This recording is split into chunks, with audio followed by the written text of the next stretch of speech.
mà cần trong trai lal pa cần son xoa và na trăng in min lâu ngày tháng ngà cần xoan tiếng ai đắm in cần drama thì đắm lệ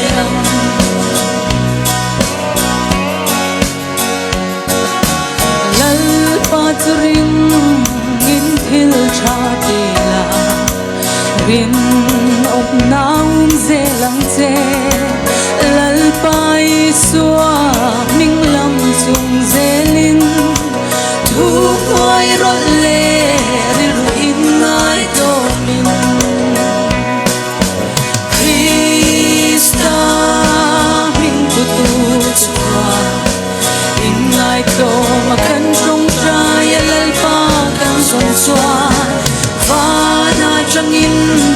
min lâu ngai tha nga kan sual te ngai dam min kan drama ti dam le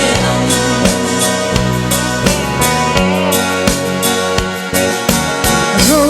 rel na chuan lung lam min hoi san di na ten tom zo ta thu tak chu ko thera tua en tin nghe mo ti ta căng lệ Krista minh tu tu chua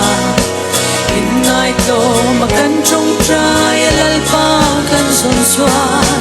và na trăng in min lâu ngai tháng nga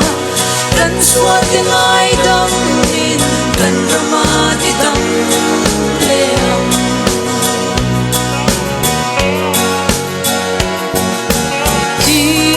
taka kan om zel chuan kan ram thil tha kan buang ma se lal pa laka kan hel chuan kan dai shia min la ei zo nge yang Krista min pu tu chuan in ngai to ma kan trong trai lal pa kan son xoa va na trăng in min lâu ngai tha nga kan xoa tiếng ai đắm in kan drama ti đắm lệ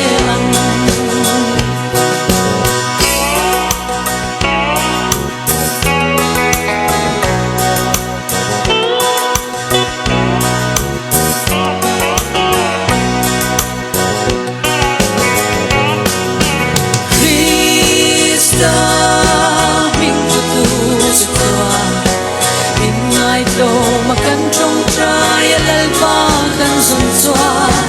và na trăng in min lâu ngai tha nga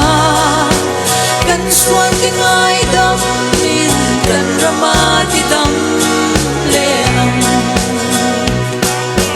cần xoan tiếng ai đắm in cần drama thì đắm lệ At bando po na sang